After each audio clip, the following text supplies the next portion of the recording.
Buddy, put that thing back in its holster. We haven't gone anywhere. I don't understand. Check out the MichaelDukesShow.com for information on how to get access to the podcast. Welcome to the party, pal.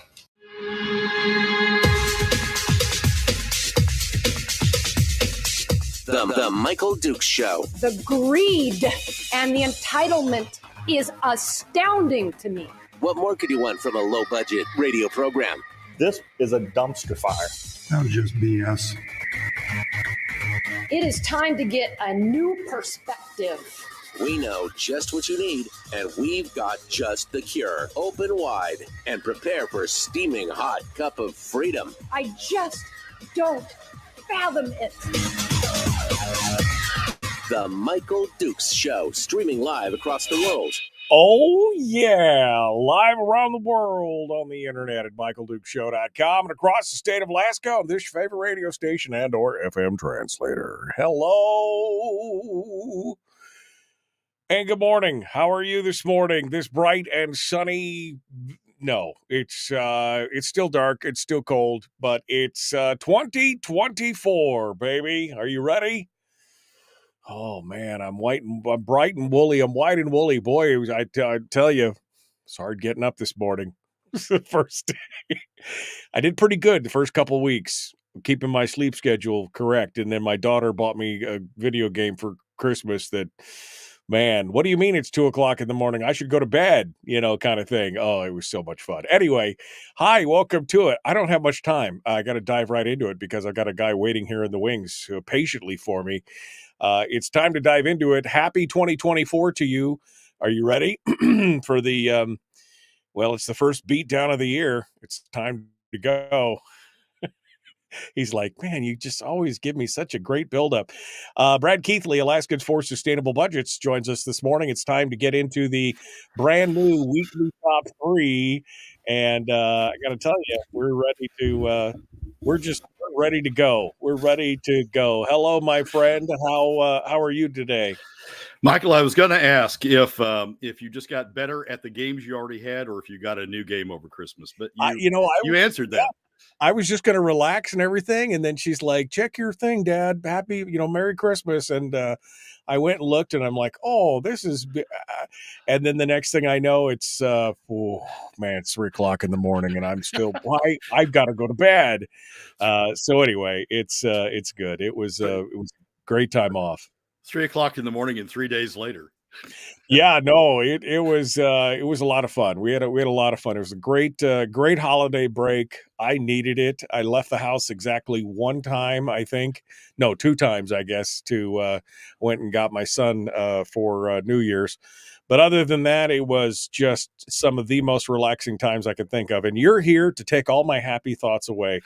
No, not really. But we've been looking forward to this because I've been wondering what was going to come out of this. During the holidays, I didn't read any of no internet for me. None of that stuff.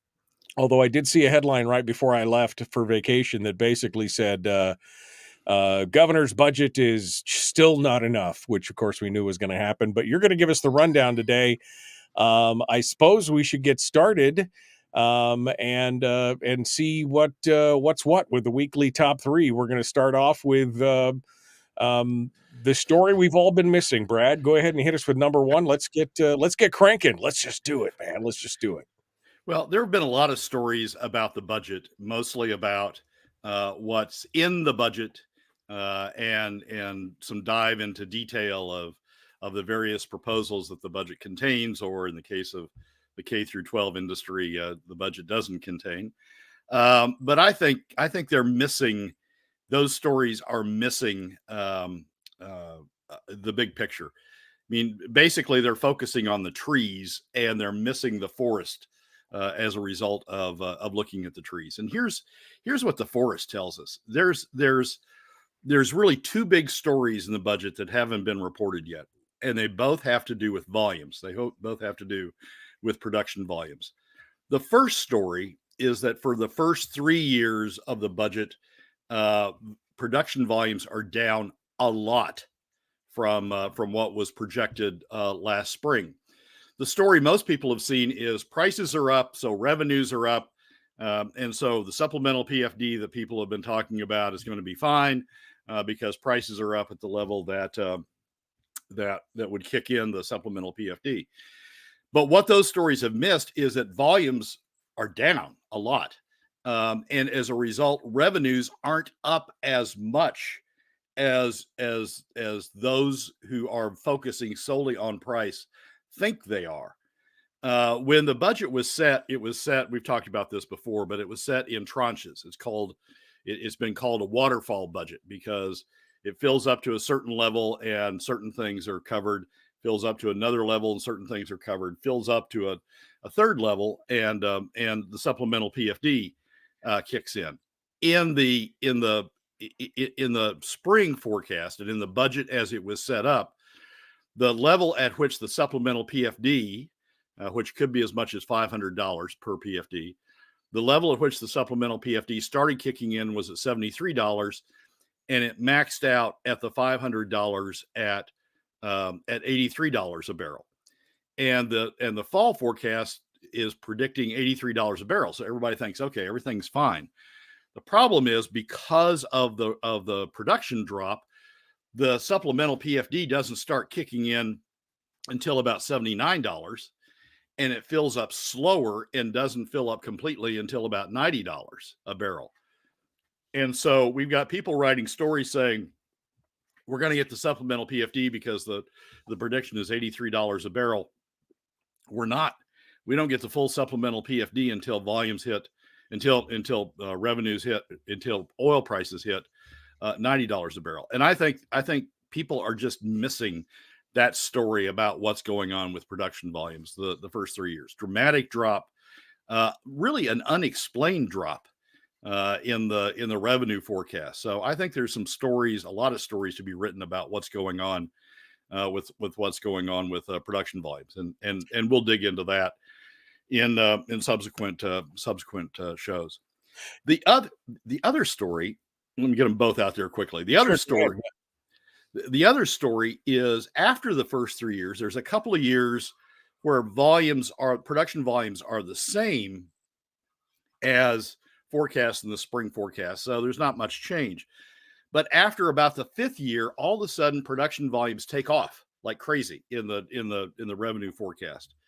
And they're assuming that PICA hits and that MPRA, that the Willow volumes start hitting in the latter stages after about the 5-year mark, and production volumes start taking off. And a lot of people have said, "Oh, yay! Production volumes are taking off. We're saved." Here's the really interesting thing, and this is going to deserve a lot of attention. Production volumes are up by a lot in those last 5 years, but get this: petroleum revenues to the state are down, and they keep going down in those latter 5 years. So those people who say, like the governor has said, all we need to do is we need to get production volumes up and we're saved, that's wrong.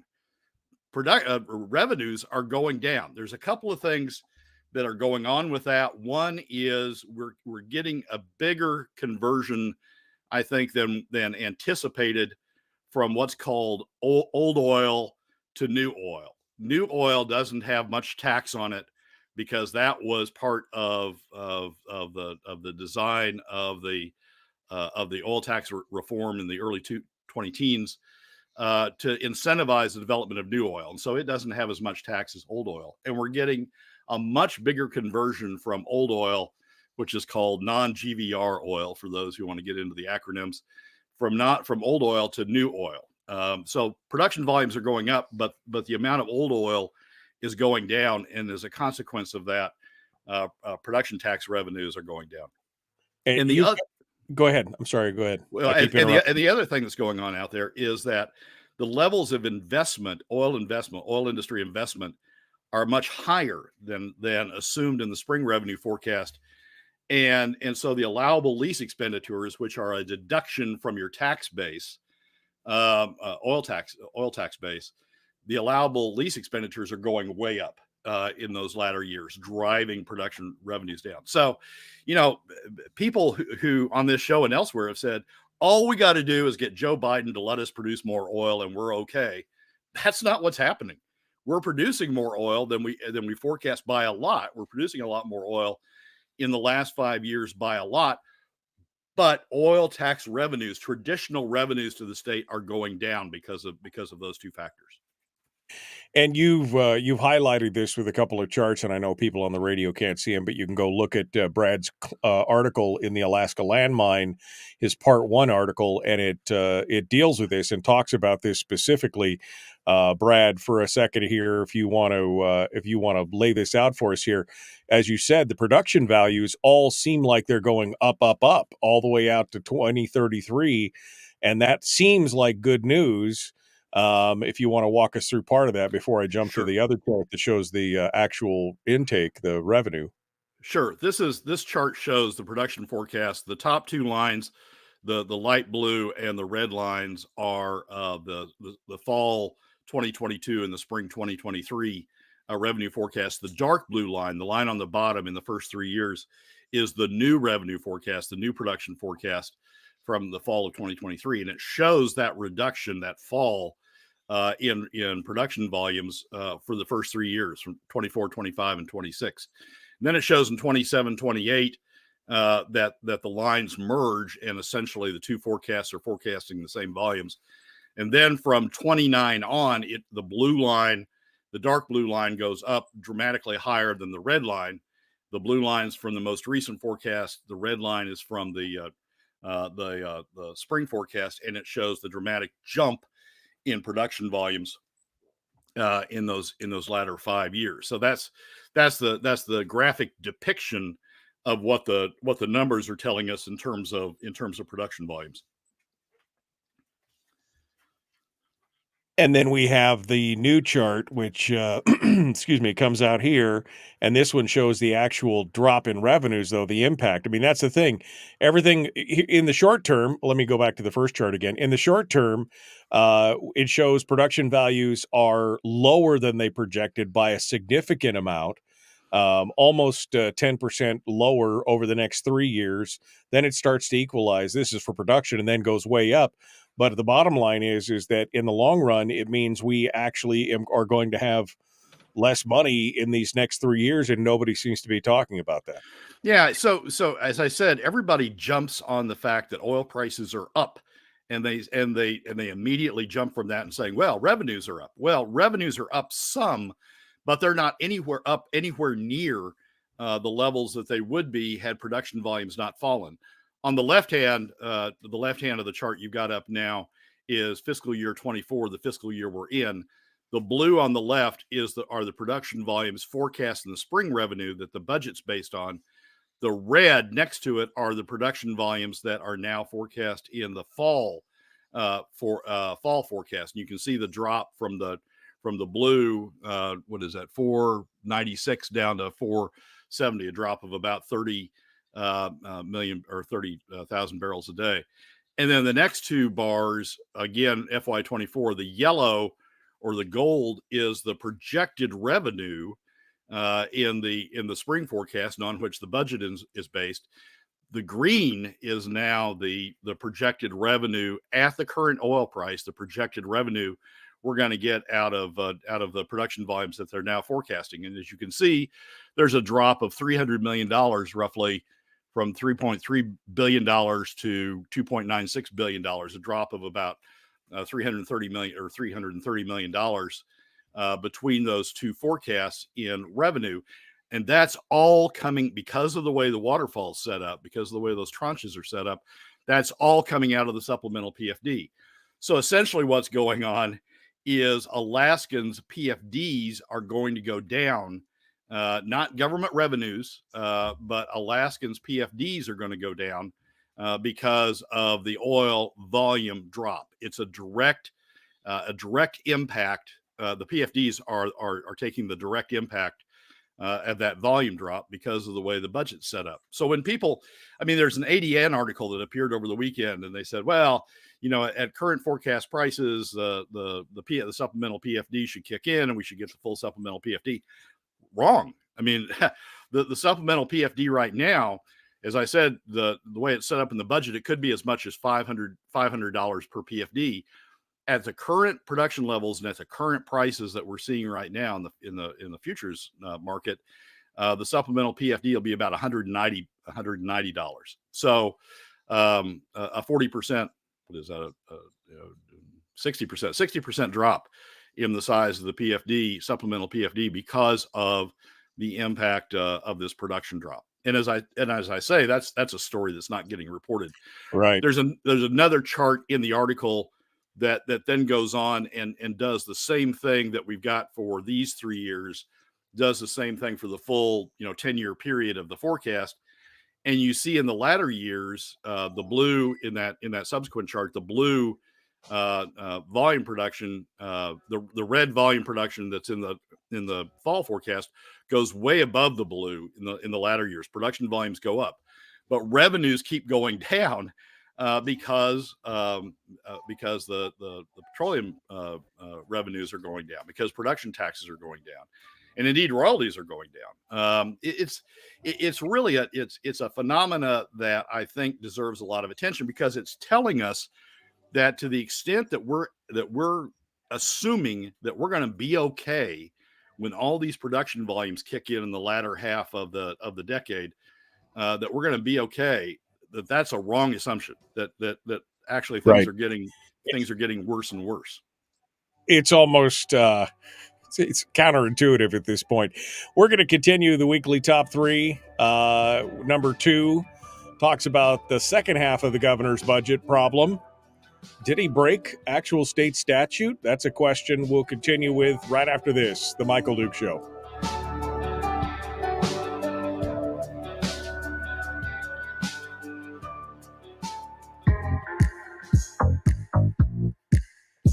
The Michael Duke Show. Not your daddy. Wait, sorry. Not your daddy? Ooh, not your daddy's talk radio. Whew. I was scared for a second. Thought we were going down. Here's Michael Dukes and the show.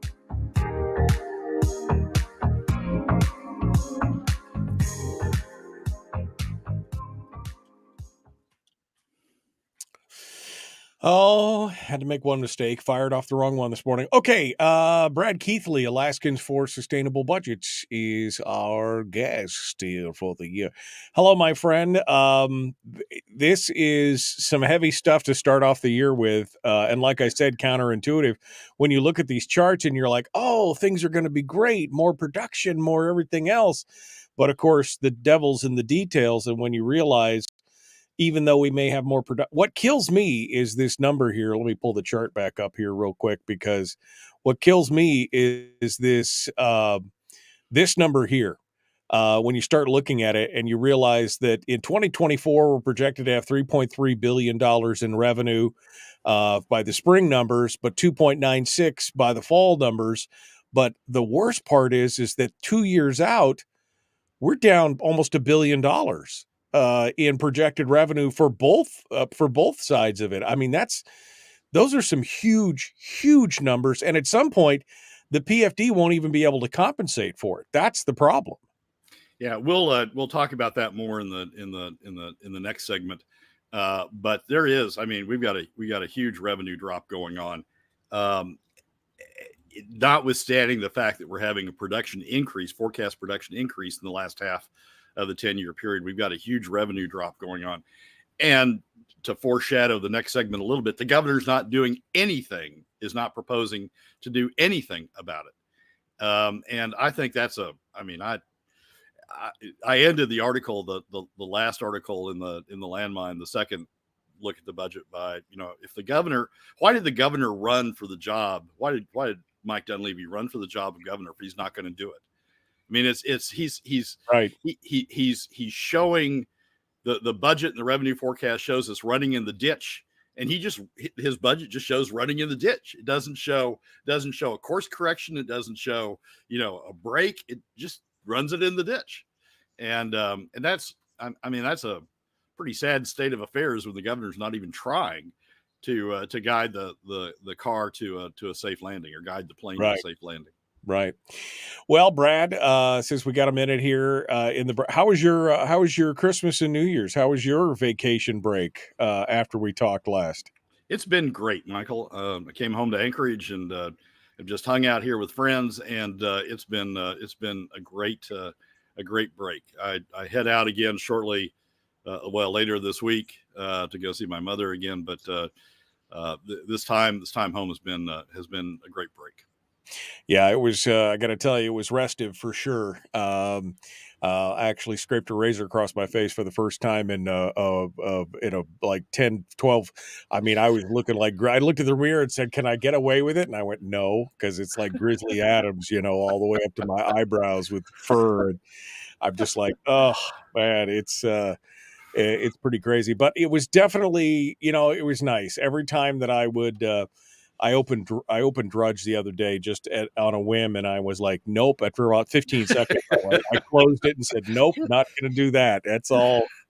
Who needs that kind of negativity in their life, right? Well, that's probably what you did with the Anchorage Daily News and with the landmine articles and everything else. I mean, Oh man, yeah. I was like, why? Why do I need it? Nope. Just click the close button and went on to watching something else. Did a whole lot of nothing except just enjoying. I was living in the moment, I guess I should say. That would have been, if you want to encapsulate it, it was living in the moment with the family and everything else. Tomorrow's problems will take care of themselves tomorrow. How was the FaceTime with your granddaughter? It was good. We did a little bit of FaceTime there and had some good stuff. She did a Christmas program, which they broadcast live on their church that they did down there, broadcast it live on YouTube. So we got a chance to sit in the living room and watch them do the whole Christmas play. And I've lost track. How old is that granddaughter? I thought she was. She's 5 years old now. It's oh my gosh, I have lost track. Yeah, it's man, just like that. It just the time, it just flutters right on by. That's for sure. All right, well, we're going to get back into it here. Brad Keithley, our guest, Alaskans for Sustainable Budgets. Like, share, subscribe, ring the bell, do all that stuff. Let's get back to it. Appreciate you guys coming on board. Let's go. Here we go. Common Sense Radio.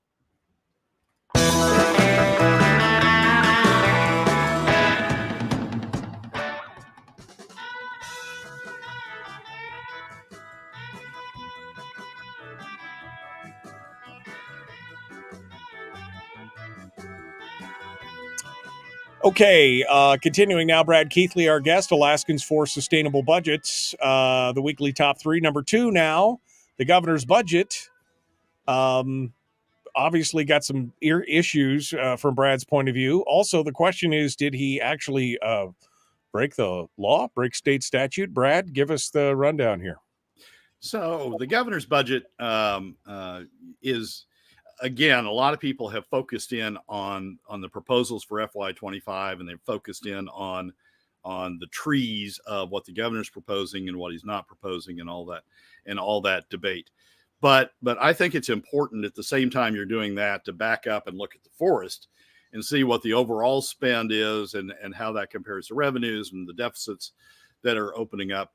And so the second landmine article, the one that we published last Friday on the governor's budget, does that. And it shows huge deficits, not only beginning in FY25, but growing all the way out to the FY33, which is as far as the projections go.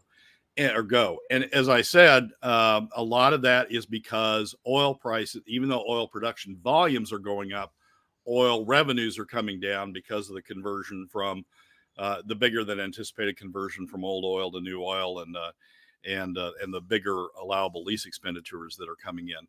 The chart you've got up shows on the left-hand bar, but these are all fiscal years. Each of the pairs of bars are for fiscal year.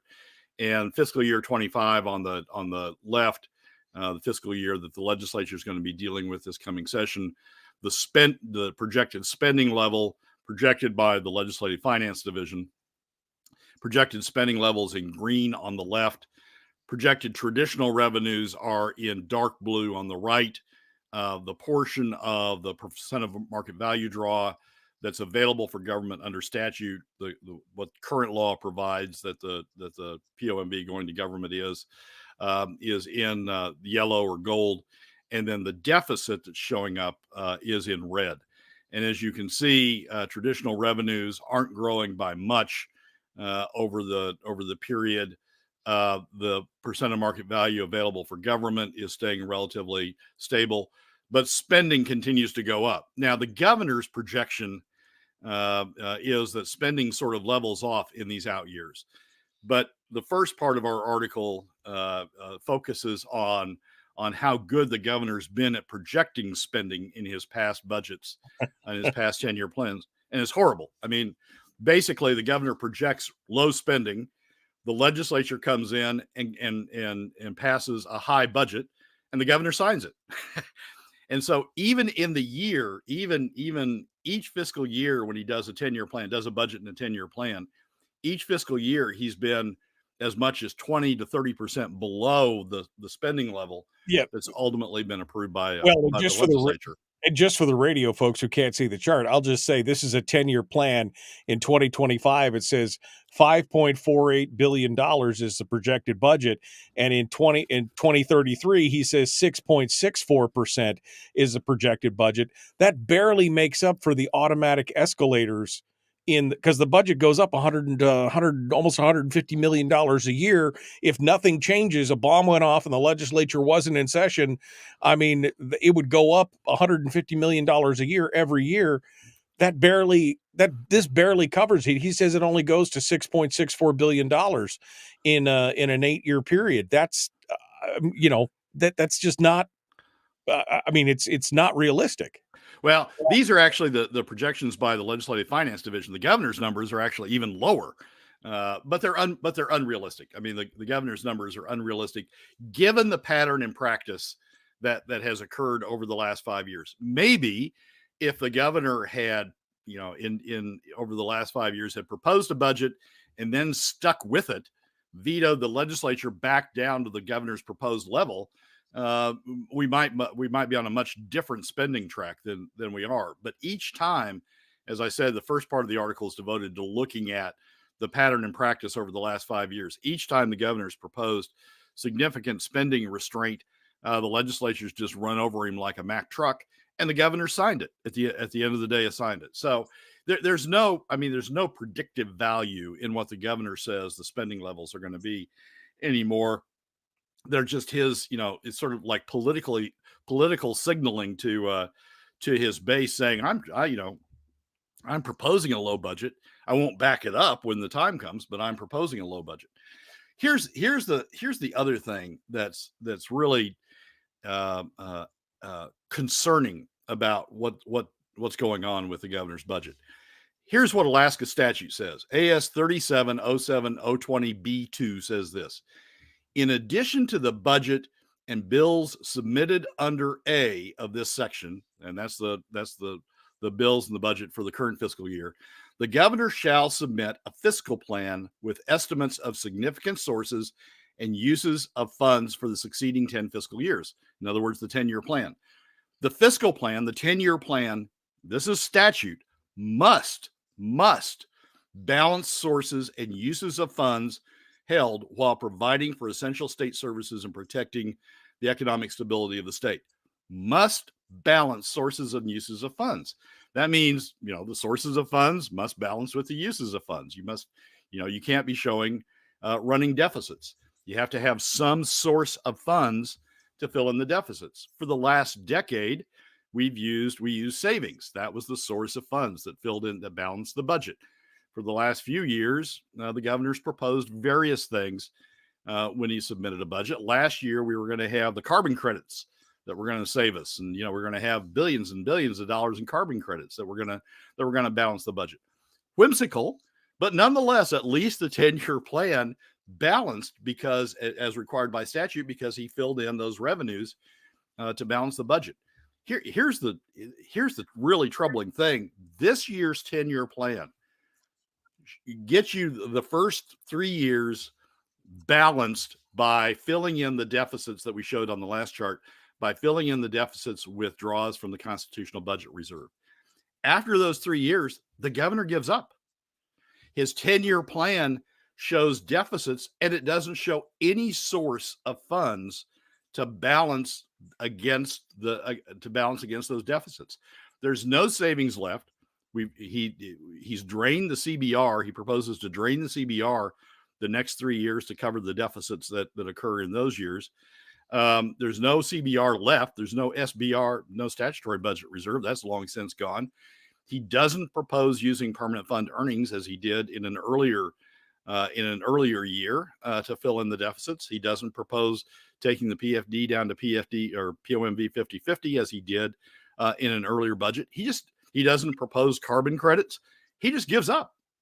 And so the 10-year plan that is required by statute, that it must balance sources and uses of funds, it doesn't show balanced sources and uses of funds. It shows a huge imbalance growing, even at the governor's proposed spending levels, a huge imbalance growing all the way out to the end of the 10-year plan. He hasn't complied with the statute.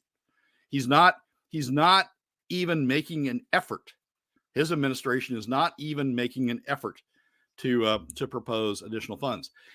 In prior years, the Department of Revenue would publish what they call a fiscal plan model, which would enable users to go look at the fiscal plan model, and it had various modules in it, and say, this is how I would use these modules to balance the budget. Adam Crumb's Department of Revenue hasn't published those modules this year. So basically what the governor is saying, yep, we're running huge deficits, and I don't have a plan. I don't have a plan for how I'm going to balance those out. And I'm not going to give you, Alaskans, the ability to figure out your own plan, because my Department of Revenue is not giving you the modules anymore about how much a sales tax would raise, or how much changes in oil taxes would raise, or how much other forms of various revenue proposals would raise. So we got a governor who is telling us the car is running off the road. It's running in the ditch. It may be running off the cliff. We got a governor who's telling us that, but who is not giving any proposed solutions to it. And what's that leaving exposed? It's the PFD. He tells you he wants a full PFD. He tells you he's proposed a full PFD, but he's not giving you any way, and the Department of Revenue isn't giving you any insight into how to balance the budget in those years that he admits we run off the road. No way to do it other than for assuming PFD cuts. So the governor is he's just stopped being governor. After those 3 years, he just stops being governor. The statute says you shall show us how to balance sources of uses of funds. And the Dunleavy administration is saying, nope, I don't want to do that. Right. Well, so there you go. I would argue, even though, the governor is supposedly, offering this balance, but anytime you offer to balance a budget out of savings, it's not truly a balanced budget, because that's not fixing it. Savings is finite. Savings is, there's only so much of it, and it's supposed to be there and by the way, we still owe the CBR like $8 billion, $9 billion. And he wants, his proposal is to drain it down. And that's a solution for that's not a balanced budget. I would argue that anytime he's offered that as an option, it's not balanced. Well, under the statute, at least you can make the argument that you're fulfilling the mandate of the statute by using savings to fill in those cracks. But now, after the 3 years, after fiscal year 25, 26, and 27, he's not even showing that. Because we're out of savings. What the budget shows is that the CBR deficit becomes bigger and bigger and bigger. He's assuming we plug the deficit with dollars that aren't there by, I don't know, issuing warrants against future CBR. It is a complete abdication of his responsibility under the statute to show a balanced budget, to make at least some effort. Right. Last year, the carbon credits, you can question whether that was a serious effort. He's not even trying that anymore. He's just leaving. He's just letting it lay out there. And in combination with Adam Crum not having the Department of Revenue show the module, show the options, if we changed oil taxes, if we had a sales and use tax like Ben Carpenter's proposed, not even showing those options out there. He's just telling the Alaskans, well, too bad, but I don't have a plan for it. Good luck. Yeah. Good luck. Yeah, here, hold this. Hold my beer. Watch this. I'm going to go step out here and do something else. All right. Brad Keithley, Alaskans for Sustainable Budgets. We're coming up to number 3, The Michael Duke Show. Common sense, liberty-based, free-thinking radio. Back with more right after this.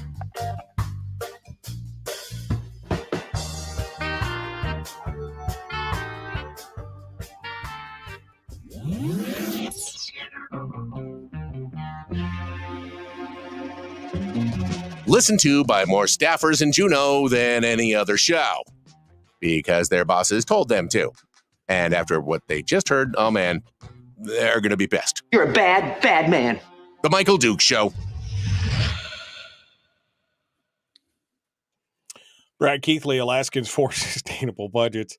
I mean, lame duck. He's the lamest of lame ducks, says Chris. I mean, that's, I think we're all in agreement here. The governor has one foot out the door. It's a horrible situation. Richard does ask the question, what can the rest of us do about it? I guess that's the question, right? What can the rest of us do about it? I don't know at this point. I mean, we got the lunatics are in charge of the asylum and we're just sitting here with a popcorn waiting for the walls to explode. Well, it's the legislature. I mean, the legislature is going to be the one that's going to have to deal with this. The governor's given them no plan from after 3 years, no plan forward. He's just, if one were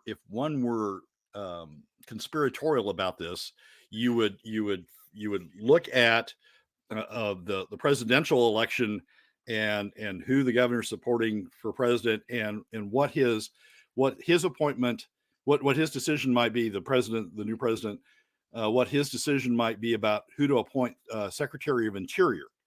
And you might want to look at that and then line that up with this 10-year plan. And essentially the governor says, I'm gone. and I don't, good luck, guys. It's what can the rest of us do about it? It's up to the legislature. I mean, the governor's essentially checked out and now left it in the hands of the legislature, and the legislature is going to have to deal with it. But as I'm going to talk about in the next segment, the legislature is not being responsible about this either. So it's just the train is running off the track. I mean, how many analogies can I come up with? The train is running off the track. The bridge is out. The train is running full steam ahead. No, the people we elected, the governor we elected, who has a statutory responsibility to at least try to make proposals to balance sources and uses of funds. He's not doing it. He's just walked away. And so it's going to be up to the legislature to deal with it. And that doesn't give you a whole lot of confidence in where we're headed. But that's where we're being left. And that's the thing. I mean, I've used that analogy for years. We could see that the bridge is out. We know that there's a huge problem coming up. And instead of slowly applying the brakes or even throwing the brakes on full steam and possibly derailing the train, our answer seems to be hold my beer as you shovel more coal into the firebox because it's going to be spectacular, when it gets there. I mean, that just seems to be the answer. And I think a lot of these people are like, I mean, like you said, maybe I'll get appointed. Maybe I'll go outside. Maybe I'll just, I'll get some other golden parachute and we'll watch the state burn. So it doesn't really matter. I'm just biding time till I get out of here. Yeah. I've watched this stuff for a long time, Michael. I mean, I go back to the Tony Knowles era and have studied the history even before that. I have never seen a 10-year plan. I've never seen a proposal that just doesn't try after a certain point. As I said, last year, at least the governor came up with, the carbon credits. That was going to be our solution. This one doesn't even try after 3 years out. And I mean, he doesn't propose spending cuts. He doesn't propose revenues. He doesn't propose PFD. He just doesn't try. And I mean, you can't, as I said in the last break, the last sentence of last week's article was, why did Dunleavy run for governor if he wasn't going to do the job? Right. I mean, it's just, he's not, the statute tells you what the job is, the bare minimum, and he's not even doing that. Right. Well, and if you think we're going to look to this legislature to get anything done, I mean, it's an election year. I mean, pretty much everybody's up for re-election in the House and all this. I mean, you think they're going to they want to just rubber stamp this thing and get it through and move on. I mean, they've got some priorities. You could see it in the headline: school funding, ranked choice voting, and defined benefits are going to be the big, things of the day when it comes to that. But I mean, they're not going to move on anything substantive in the intervening session here. Yeah, and here's the point. I mean, this isn't way the hell out in the future anymore. This is 3 years from now. We hit this point. It takes time to turn it takes time to slow a train down. It takes time to turn a boat. It takes time to break a car. Whatever analogy you want. It takes time.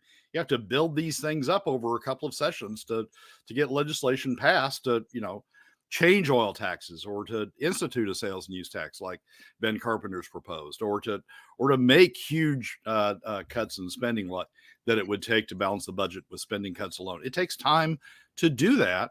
And this is one of the few sessions we've got to before we hit that point. So yeah, no, absolutely. Brad Keithley, Alaskan for it's so frustrating. Brad Keithley, Alaskans for Sustainable Budgets. We got more coming up. One final segment: the irresponsibility of the legislature and the K-12 industry. We're going to get into that for the final segment, and then we'll get a soothe to our soul with Chris Story coming up in hour 2. Let's get to it. The Michael Duke Show. Common sense, liberty-based, free. Public enema number 1. Oh, wait, sorry. Public enemy number 1, which makes more sense. On the other hand, he's a little bit of a pain in the Michael Duke Show. No. I'm perfectly normal. I'm just a nice guy. Never a pain in the anything. Good morning. Welcome back to it. The final segment of hour 1, the Michael Duke Show. First show of the new year. We're getting Brad Keithley in here to give us the rundown on the budget, which is, hasn't stolen my happy thought yet, but boy, it just feels so frustrating. I mean, the whole question of, okay, well, what can we do about it? There's not a lot we can do about it. The legislature's kind of in control for this next 10 months or so here until the next election cycle. Unless we could change some players out, it's going to be a mess. But the legislature's not going to do anything. They've already shown what their priorities are, Brad, and irresponsibility seems to be the word of the day. So, Michael, back when we first got into this budget battle back in the early 2010s, and I started advocating for spending cuts, wrote op-eds. You and I talked about it on the show, and I started advocating for spending cuts. The response I would get is, okay, where do you want to cut? And I would have answers to that, but nobody really wanted to hear them because they didn't want to make the cuts. And so when others didn't have answers to that, others said, well, it's up to the legislature to make the cuts. And so there was a period of time when there were a lot of allegations of irresponsibility. Yes, you want to say you want to make spending cuts, but you don't have a plan for where you make the spending cuts, or you haven't thought through the implications of making these spending cuts. And so you're being irresponsible was the assertion. We're on the flip side of that now. We've got people, particularly the K through 12 industry. There was an op-ed in the ADN that I picked out to sort of typify this. It was by the Anchorage School District Superintendent Bryant. It says Dunleavy's budget falls short of what Alaska schools need to succeed, and it's 650 words about why we need to increase spending for K through 12, and why we need to increase, defined benefits and all that sort of stuff or go back to defined benefits for teachers and all that sort of stuff. But here's the flip side of what people were asserting in the early 2010s.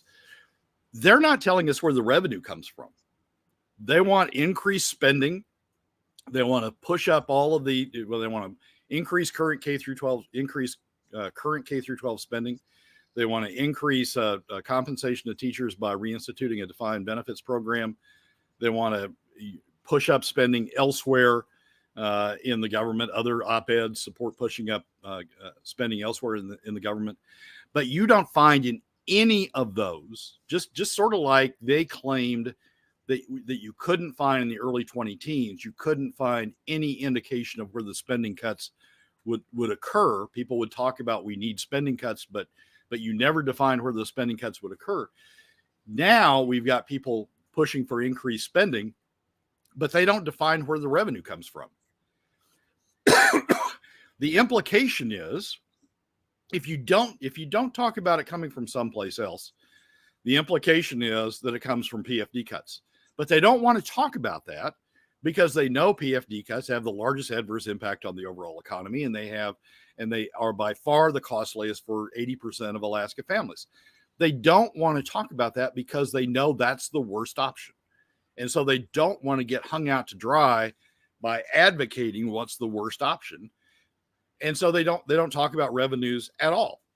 And the consequence is we have all these people out there pushing for increased spending. Oh, Johnny needs more money. The teachers need more money. The state needs more money. We need more money for state employees. We need more state employees because we have all these failures going on. They don't talk about offsetting cuts elsewhere in government because they don't want to trigger those constituencies into opposing their plan. And they don't talk about where the revenues are going to come from. So they are being equally as irresponsible about the path forward that they're pushing for the state as they claimed. The hypocrisy in this is big, that as they claim people in the early 2010s and mid 2010s were being irresponsible because they pushed for spending cuts without defining where those spending cuts would come from. And you can see where this is going. You can see where this irresponsibility is going by just looking at the governor's 10-year plan and seeing that after 3 years, even under the governor's proposed spending levels, which will not be the spending levels we end up with because the governor will not back up his own budgets with vetoes and say, this is the level I'm going to agree to. When the legislature passes more, the governor just signs more. You can see where this is going. At the end of 3 years, even under the governor's proposed spending, we're done.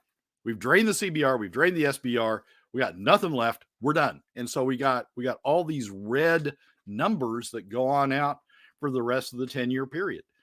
There's nothing. I mean, the governor says, "Oh, well, we need more oil production." Well, the governor's revenue forecast tells us that even with the more oil production that they're projecting, oil revenues, traditional revenues, are going down because of how the oil tax operates and the shift in the unanticipated or the bigger than anticipated shift in volumes from old oil to new oil, to the lower tax new oil. Nobody's got a solution out there for what the revenues are, and yet we have people pushing in op-eds and elsewhere saying, "Oh, but we've got to have more spending." Where are the revenues coming from? I don't want to talk about that. We got to have more spending.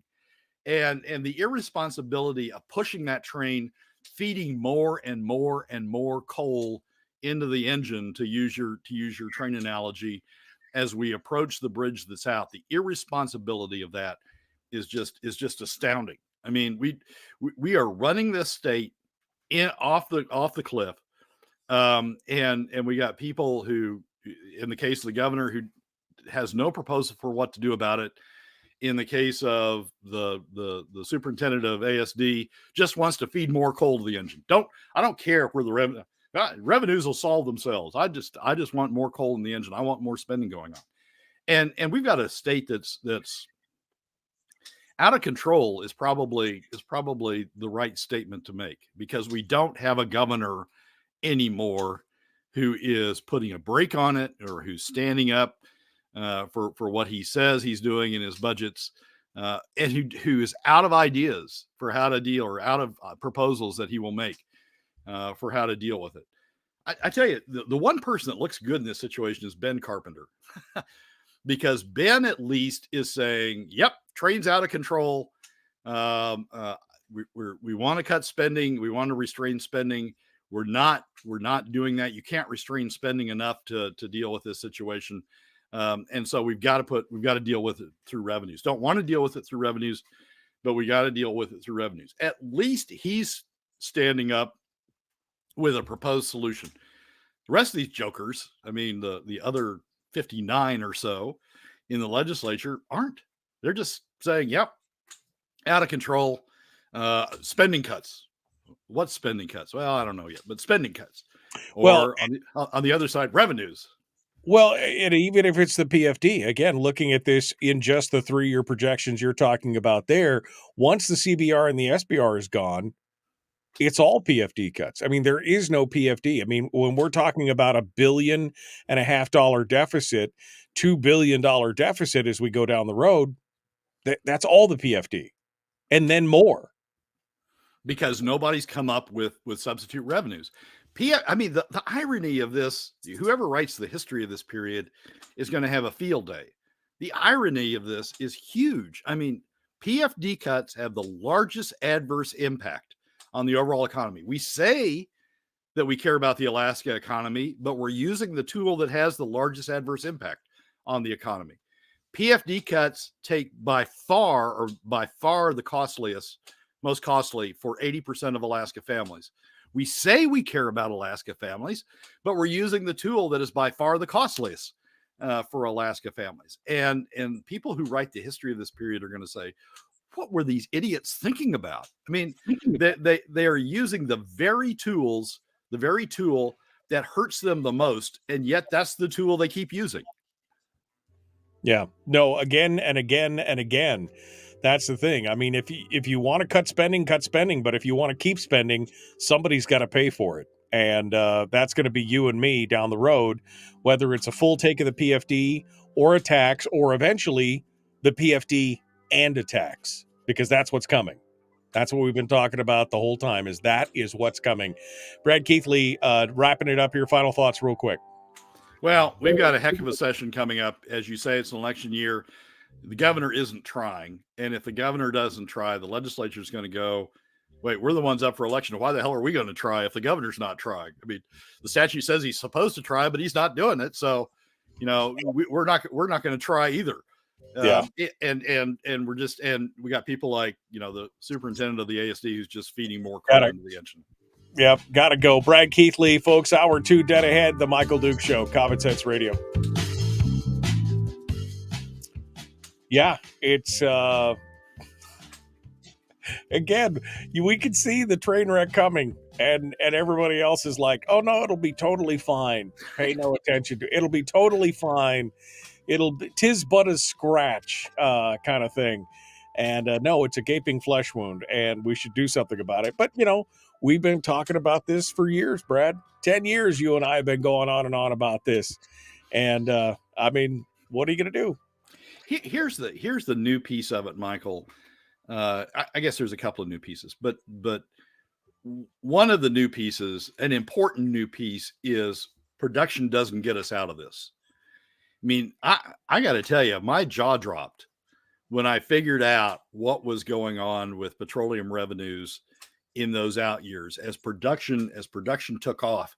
When production took off like that, I thought, well, that the deficit ought to be closing out there from additional petroleum revenues.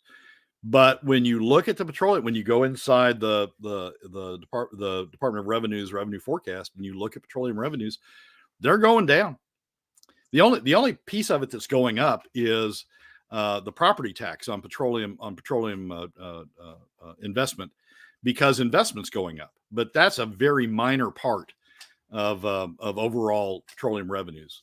There's 3 components that make up 90% of petroleum revenues: the petroleum corporate income tax, royalties, and production taxes. And production taxes are going down so fast that it's not even coming close to making up for the moderate increase in royalties and in the petroleum corporate income tax.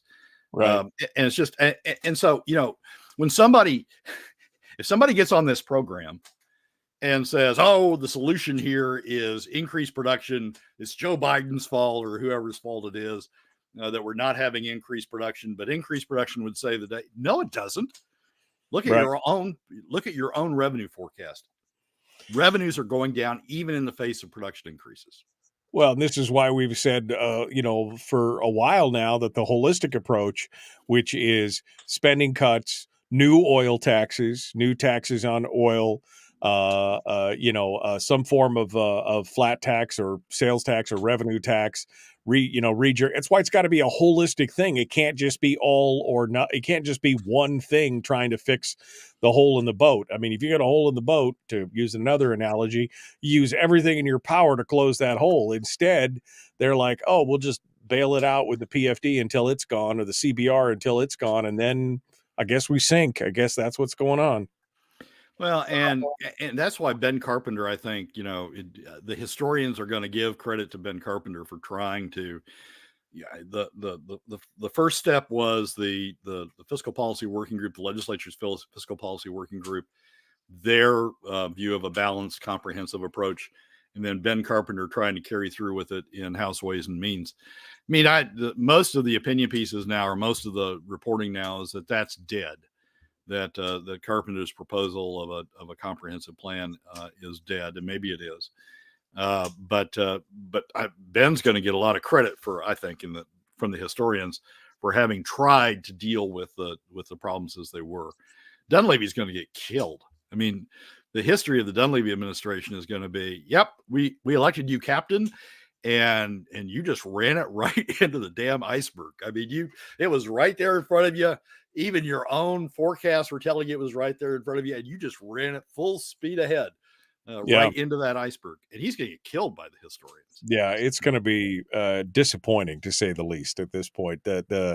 He has been disappointing from the beginning. I mean, ever since getting his fingers whacked after that first budget, and then getting rid of Donna and everything else. That was the beginning of the end at that point for any kind of fiscal sanity in this state.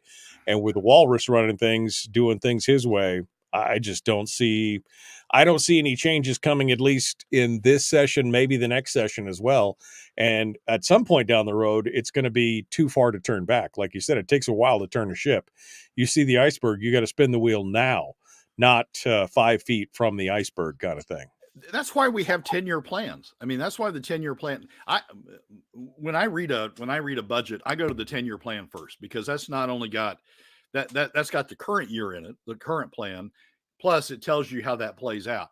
That's why we got 10-year plans, to tell you what the icebergs, the dangers are that are ahead, and give you time as you see them out there. Give you time to maneuver around them, to set up, to take the time to pass the legislation that enables you to maneuver around them. We've seen them out there. Now they're getting closer and closer and closer. And now we're giving up on how to deal with them. Now we're saying, oops, yep, the iceberg's right ahead. Yeah, I don't know how to deal with that.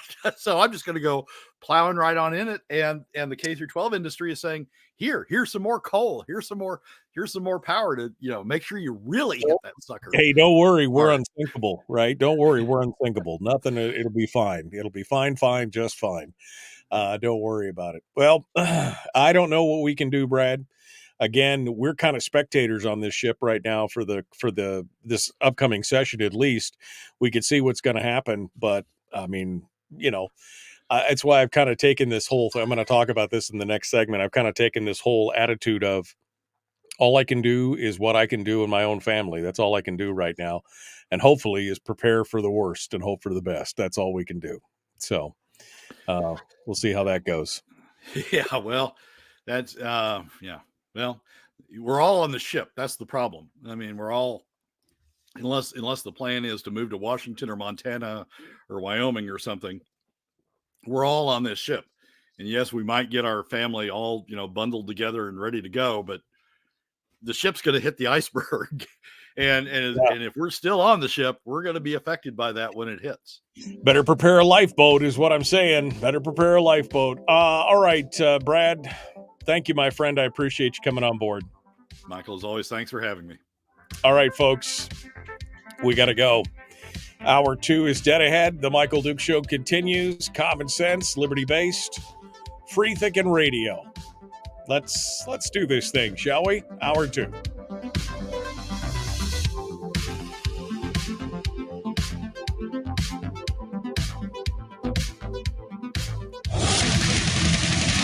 Whoa, buddy. Put that thing back in its holster. We haven't gone anywhere. I don't understand. Check out the MichaelDukesShow.com for information on how to get access to the podcast. Welcome to the party, pal.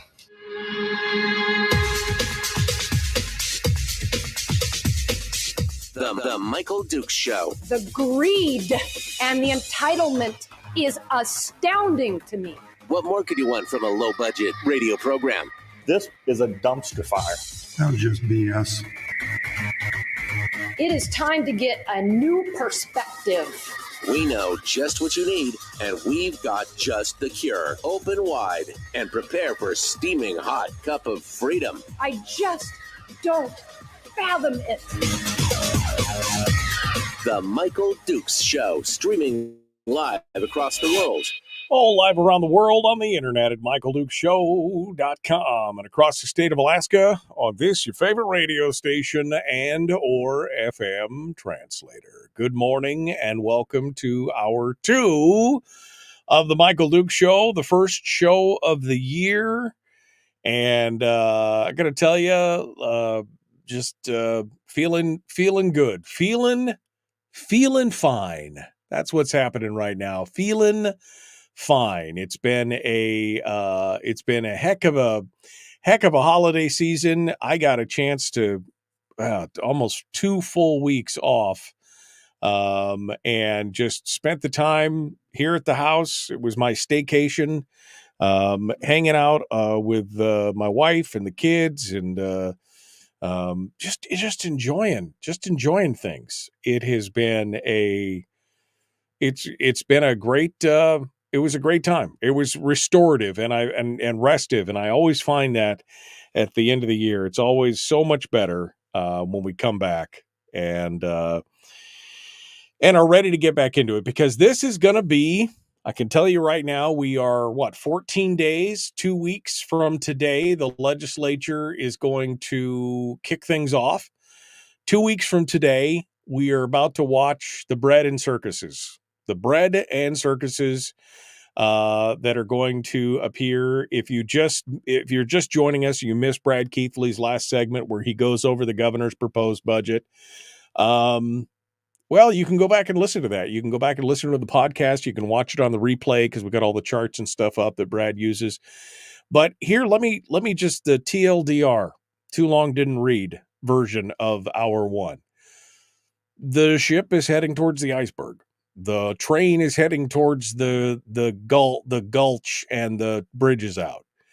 And nobody seems to want to pull the woback lever on anything. Nobody wants to turn it. Nobody wants to put the brakes on.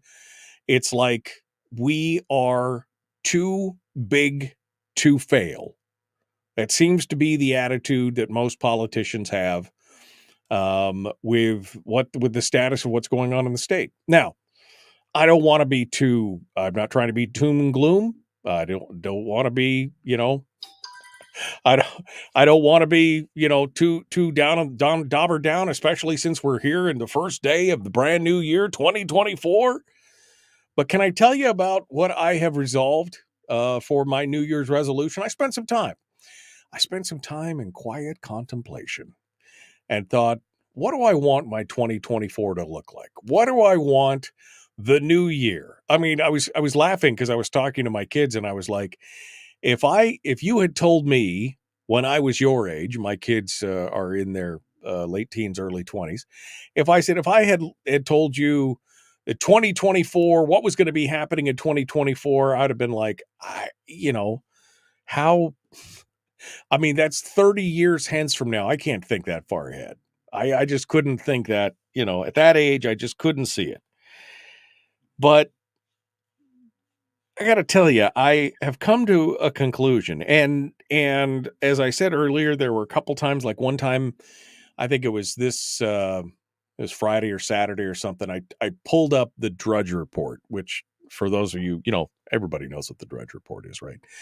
I don't know why I did. I was on my computer. I was doing something and I was like, oh, okay. I pulled it up and I just kind of skimmed through some of the headlines, and then I just shut it off because I thought, what can I do about any of this nonsense? And the answer was not a lot. In fact, nothing, not a thing can I do about it. And I realized that that's kind of how I'm going to have to look at this coming year. We are spectators at this point into what's going to be happening in the next 10 months. We're spectators. Now we can contact our legislators. We can let our voices be heard.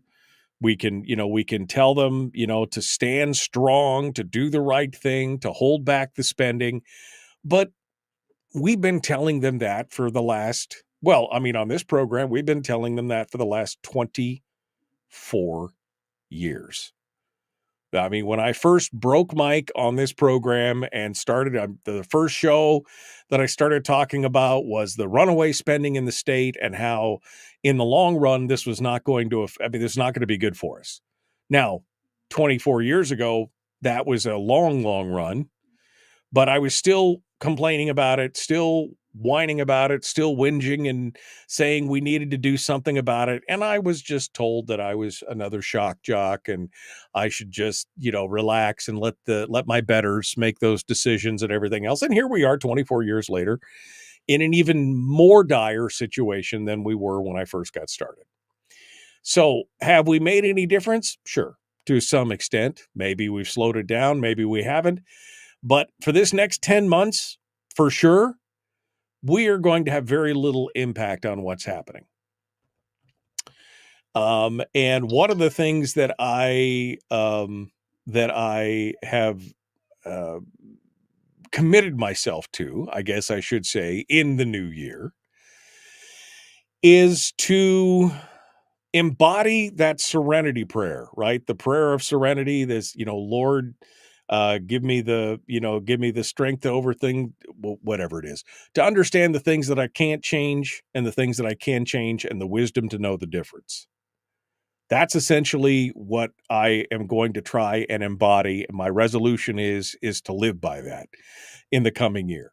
That we could talk about things that are there, that are coming. We're going to report on it. We're going to talk about what happens during the session. We're going to talk about all those kind of things. We're going to give it to, but the bottom line is that there are certain things that we are just simply not going to be able to affect. And that's why this next, 10-month session, it's not going to be, the session itself is not going to be 10 months. This next 10-month period of time is going to be difficult for some of us. Very difficult, because we're going to watch it. We're going to be basically saying in our minds over and over again, I told you so, I told you so, I told you so. But we're not going to be able to do anything about it until it comes time to have those elections and replace some of the people in there that need to be replaced. Now, the problem is that some of the players that are in there, their constituencies are very happy to send them back over and over and over again. We've changed out a good, what was the number that Rob Myers said? I think he said 65% of the legislature we've changed out over the last 4 or 5 years. 60% of the legislature. The problem is the remaining 30 to 40%. They keep going back over and over and over again. And until we can convince people in those areas, in those constituencies, that there's something, wrong in Mudville, nothing's going to change. So the one thing that I can, I think, focus on, the one thing that we can change is maybe somehow convincing people in those constituencies that they need to have another choice, that they need to have another option for their representation, their legislators, their House representatives and their senators. Some of this will go through attrition. I don't know. Some of these guys are finally going to pull the ripcord. Gary Stevens is eventually going to be out. Some of these other guys are, but in the meanwhile, that's all we can really focus on. That's where the differences is going to be. And I want to encourage you as listeners, as citizens and constituents in the state of Alaska, I want to encourage you to understand that there are things that we're not going to be. We can howl at the moon as much as we want, but we can only make the changes where they can be made. And this legislative session, with the exception of encouraging our legislators who are smaller government, more fiscally responsible legislators, and encouraging them to do the right thing, there's nothing that can be done for this session, because the die is cast, as the Romans would say. The die is cast, and all we're waiting for is for the tumble to stop and see if we come up snake eyes or boxcars. Right? I think the unless some kind of miraculous pod people body swap happens with some of these people, I just don't see any major changes in the next 5 to 10 months. So we should be looking. We should be looking ahead. We should be looking ahead to, in this case, I think the more important thing is the next election season. We should pretty much understand that this session is going to be a wash, that those who are for fiscal responsibility we can support them, we can uphold them, we can encourage them, but they're fighting it's a fighting retreat at this point, and all they can do is hunker down and bulwark themselves as best they can, and that we need to start focusing on what's coming next. These discussions, like we just had with Brad, are very illuminating to let you understand things like, the fact that, production's going to be up. Yes, but because of the taxation situation and declining production taxes and everything, that the revenue, we're going to be pumping more oil than ever and receiving less revenue than ever because of the same thing. This is a problem. And if our legislators won't acknowledge it, if the folks who are there won't acknowledge it, we have to be responsible enough to acknowledge it. And yes, that includes a new form, maybe we should be discussing a new form of oil taxation. We should be discussing a series of cuts. We should be discussing, constitutionalizing or finalizing the PFD so it comes off the table. We should be looking at other forms of revenue, whether that's a sales tax or a flat tax or something like that. We need to look at all things should be on the table for these discussions. Now, that's not going to happen this session. Next session, maybe. Depends on what happens in October. That's the season. The season that we should be looking further ahead at this point. Further ahead and playing the longer game instead of getting caught up in the short game. And quite honestly, we need to stop paying attention to a lot of the issues that are going on outside the state that we can't control. Even my daughter said something about, we're talking about something and she's like, "Oh, so what do you think's going to happen with the ballots and the presidential thing and blah, blah, blah." And I said, "I don't know. I don't care. I have no effect on either one of those things. Let me tell you what I do care about. I care about my family. I care about my community, and I care about my state. And that's what I'm going to focus on for right now. I don't care and this is probably sacrilegious. I don't care who gets elected into the big offices across the president or what. None of that matters. None of them are our friends, folks. They're out for themselves, numero unos, consolidation of their own power, whoever it is, whatever animal they wear on their lapel, it doesn't matter. What can you control? What's going on in your household, in your community? And we were just talking about, what can you do? We're using all these analogies, the boats, the Titanics, the trains, and everything else. And if you use the boat analogy, it makes sense. We're headed towards the iceberg. We can't get control that. We can't get to the bridge. We can't swing the wheel. We can't control the ship. So what should you do? Well, you should be packing your lifeboat full of supplies, getting your family in there and getting ready just in case things happen. Which means you need to be prepared financially. You need to, take care, make sure that you're all squared away, make sure that you're got your debt under control and everything else, that you are, prepared mentally, and that you do everything you can to keep your community together, your family together, and hopefully our state together. That's where the focus needs to be. Again, that was my resolution and my epiphany in my quiet time of self-reflection, is that I am totally not focusing on Ukraine. Great. I don't know what's going on over there. I don't know what's happening there. Does it matter? Does it affect me? Can I do anything about it? Those should be the questions you're asking yourself. As you get all spun up about all this other stuff, what does affect me is what happens in my community. Laws, rules, regulations that make up in my community, laws, rules, regulations that they make up in my state. I can do something about that. Those affect me directly. The other stuff, does it matter? That's, that's the question. All right. Well, we're up on the break. I guess we should go do that. We're going to be back here in just a moment. Don't go anywhere. The Michael Duke Show, common sense, liberty-based, free-thinking radio. Chris Story is going to be coming up here shortly, giving us it'll be our first positivity update of 2024. I mean, we need it a little bit. It'll be fun. We'll continue right after this, The Michael Duke Show.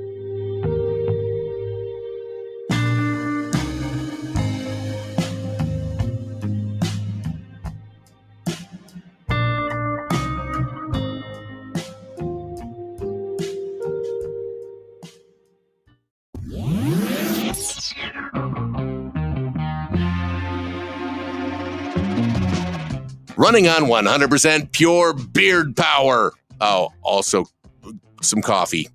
We dip our beard in coffee. Ha, nice beard. The Michael Duke Show.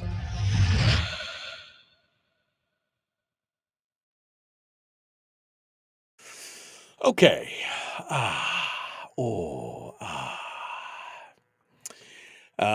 Yeah, we haven't talked about the minimum wage hike. That's an increase for sure. You know what I found interesting about there was an article about the minimum wage hike in the KTUU had an article about it, talking about the minimum wage. So for those of you who don't know, the minimum wage went up yesterday. It went up from $10.85 an hour to $11.73 an hour. That's an 88-cent per hour increase. Now, it doesn't seem like much to some people, and there's really nothing that can be done about that, because that was enacted by a ballot measure from 2014. I think it was 2014. Yeah, 2014 is when they enacted that ballot measure. So there's nothing. It's going to happen. What I found interesting, though, was in the article they quote John Weddleton, who's one of my acquaintances. He owns the comic shop in Anchorage. Bosco's the comic shop there. And they were asking him, what effect does he think this is going to have? And he said that in his opinion, the rate hike will have no immediate impact on small businesses like his, because he said he already pays his employees above that minimum rate to begin with. In fact, this is what I found interesting. He said the true market minimum is already over $13 an hour. And that's interesting to me, because, again, the free market is going to will out in those regards, right? I mean, the free market's already going to tell you what the actual rate is to begin with. As soon as you put in an artificial floor, you've created an artificial ceiling in many ways, which is, again, why free market libertarians have often said that the minimum wage does more harm than good. But I think he's mistaken. I think that there will be some businesses, especially businesses that operate on a model differently from his, where there will be an immediate impact of nearly $1 an hour raise. Because you start talking about that's $40 a week times, or $40 an hour times what is it, 2,040 working hours, whatever it is. It's a significant amount of money. And then you multiply that times the number of employees. Pretty soon you're talking tens of thousands of dollars. So I think it will. Chris in the chat room made a comment that said, and I don't know where he got this information or where it came up, but he said that was it one of the pizza places? One of the pizza places has already let go their delivery drivers because of the increase. And I mean, that is a consequence. That is a market consequence of those kind of things. And then Tawny says, exactly, it's cheaper to allow door delivery services to fill in the gap rather than have your own employees. Well, that's true. And the irony of that whole situation is that we, the consumer, end up paying for it one way or the other. Right? Because we're going to pay more for delivery services now. We'll pay that dollar difference because, again, if there's a demand, we'll fill it. And it just shifts the model around. It's interesting to watch. This whole thing is super interesting. Pizza Hut, said Chris, is who did it. Well, it's interesting. And that's part of, there's a whole problem with the whole minimum wage thing mandate anyway, because in some cases they're trying to take jobs that were never meant to pay a wage that, a living wage, I guess, a wage you could live on, where you could support a family. They're trying to take jobs like that and make them into jobs where you could try and support your family on, but they can't mandate that kind of stuff in a free market. Those are jobs where people are supposed to get their experiences. That's where they're supposed to learn about having a job and do those kind of things. It's supposed to be for kids. And unfortunately, what they're trying to do now is force a square peg into a round hole. It just doesn't. Anyway. All right, we got to go. The Michael Duke Show, common sense, liberty-based, free-thinking radio. Like, share, follow, subscribe, ring the bell. Let's do this thing. Here we go.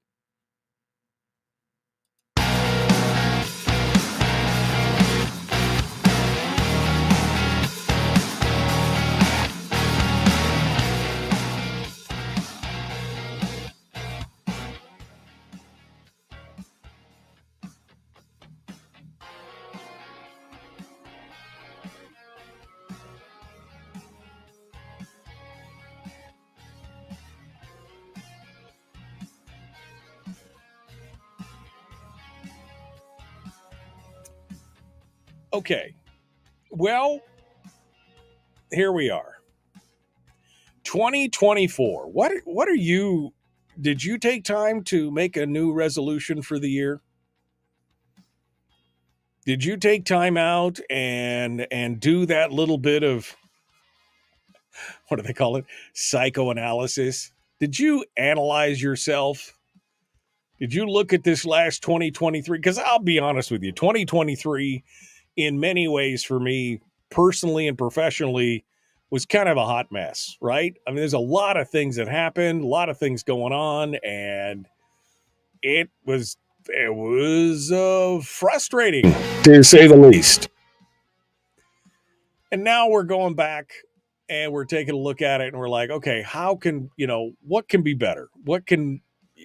How can I make 2024 better? So did you resolve to do anything differently? Like I said, I mean, I've resolved doing something differently by basically trying to embody the serenity prayer of understanding what I can change and what I can't change, having that wisdom to know the difference, and living my life, that way, and ignoring the things, just not investing time, effort, energy into things that I know that I cannot change. So what did you resolve this year? Did anybody else out there resolve to do something different?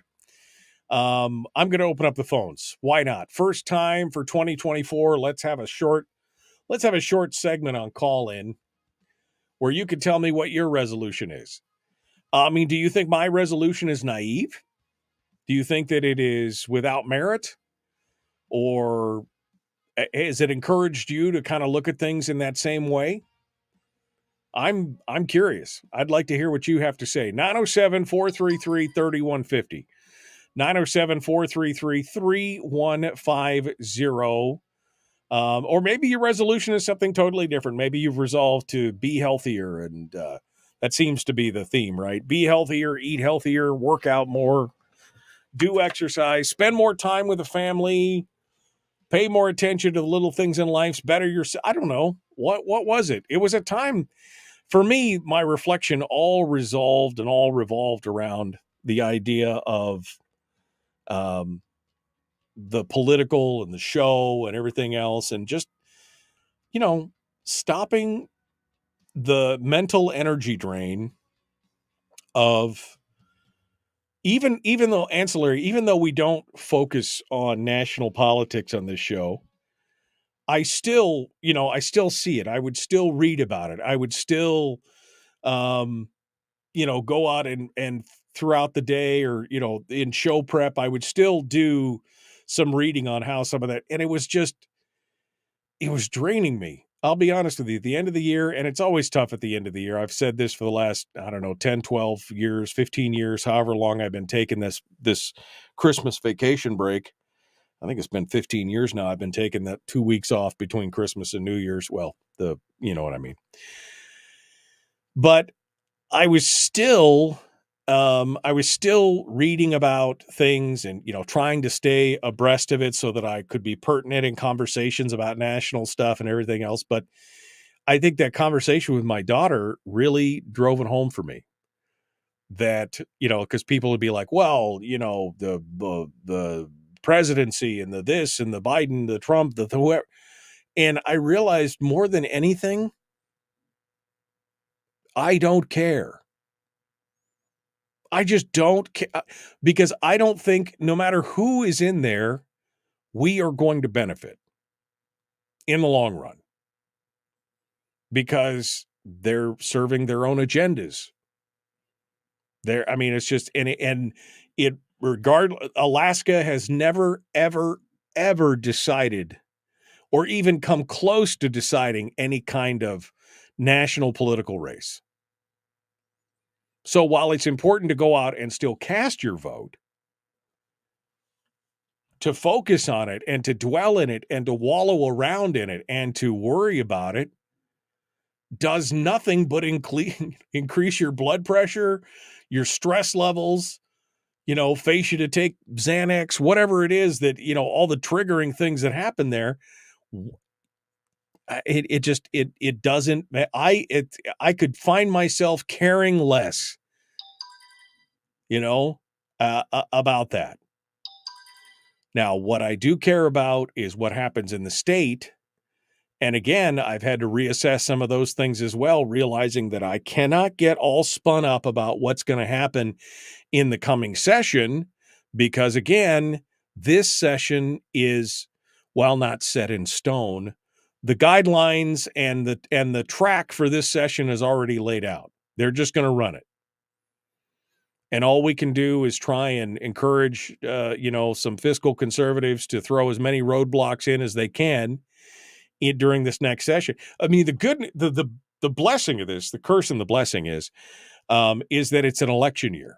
That's a blessing and a curse. It's a blessing because they are going to have the impetus. They're going to be incentivized to get in and get out of Juneau as fast as possible. The potential of having a special session during an election year, pretty low, because they want to get out there on the trail and start campaigning and doing their things and doing all that stuff. And so that's the blessing.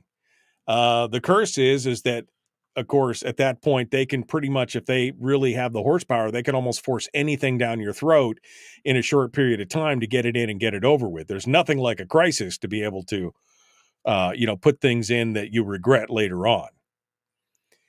The other blessing of it is that now we have an opportunity coming in this next session to maybe change out some of the players and make some changes in there.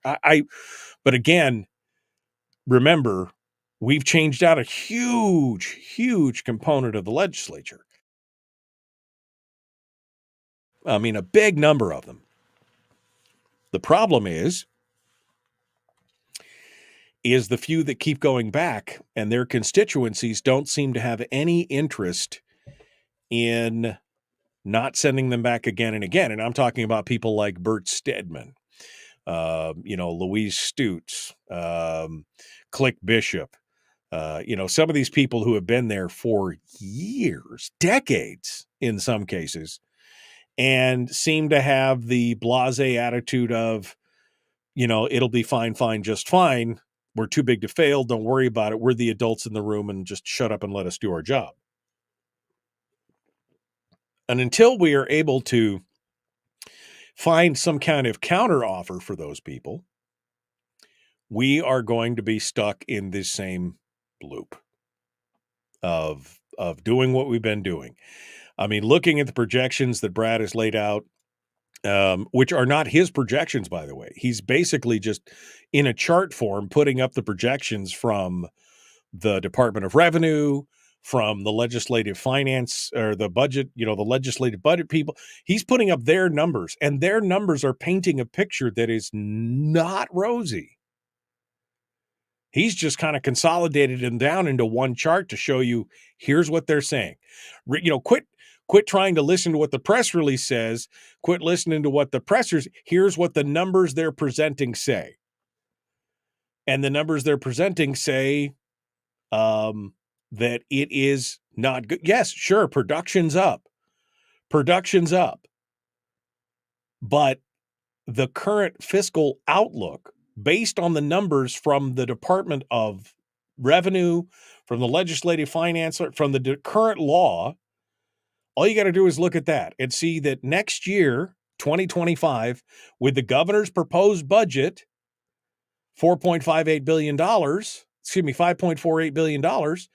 that we're running a $1.4 billion deficit, essentially. And then next year it's 1.6. And then it goes down a little bit. And then in 4 years, it's, by 2030, we're running a $2 billion deficit. And this is assuming that the spending doesn't go up. This is assuming that the spending will be held back. It's a thing, folks. When you look at those numbers, you're like, wow. And that within 8 short years, we're running almost a $2.5 billion deficit. Where does that money come from? There's not enough money in the PFD or the CBR and SBR to even fill that gap. What's going to happen then? So we need to start thinking longer term, I think, is my whole point here. We need to start thinking longer term on all this stuff. All right, we got time for one call here. I see that there's one call on hold. Let's go over there and see what they have to say. We'll start off right now. Good morning. Happy New Year. Who's this? Where are you calling from?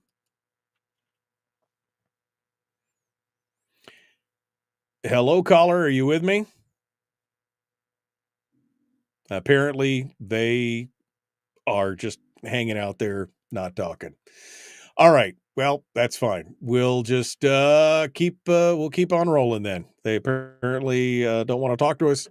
We'll move ahead. That sounds good to me. Let's move ahead. Let's move ahead to Chris. I could use my PMA boost here right now. So Chris Story will be joining us in hour 2, the final segment here. Up next, we'll get a little positivity for the new year. Maybe he'll tell us what his resolution is. We'll get a little bit of a readout here. Back with more. The Michael Duke Show. Common Sense Radio.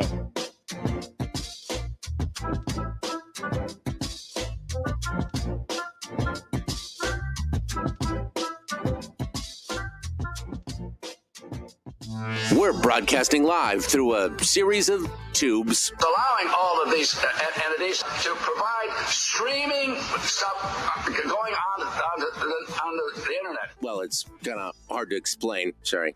Streaming live every weekday morning on Facebook Live and MichaelDukesShow.com. Okay. I don't know why the caller... I don't know what's going on here. Hold on a second here. Let me see this. All participants Yep. are muted. Yep. So that works good. So I can hear it. Caller, are you there? No, apparently not. Let's go over to the other caller here. We'll try this one out instead. Good morning. Who's this? Where are you calling from? This is Randy in Fairbanks. I did call before and I couldn't hear ring and didn't hear your voice, but I called again. Oh, okay. Well, there you are. Quickly, Randy, if you want to give me your thoughts real quick before I bring Chris on, now's the time to do it. Okay, I was just going to say that, in fact, Alaska did determine a presidential race, and that occurred in the year 2000 between George W. Bush and Gore. It was such a close election that any red state that went for Bush could be considered as being decisive, and that includes Alaska because it was just won by 2 or 3 electoral votes, and had we voted for Gore in Alaska, Gore would have won. Well, I guess you could say that. I mean, with the hanging chads and everything else, but that is the exception, not the rule. I guess I would say, if that's the case, there, Randy. Did you make any resolutions for the year? I cannot hear you anymore. Randy, can you hear me, Randy? I can hear you now. I couldn't hear you before. All right. Well, thank you, Randy. I appreciate it. I don't know what's going on there, but New Year's, it's the New Year's blues. Thank you for calling in, Randy. Let me get Chris Story on the phone here. How about that? Let's get Chris Story on the telephone here.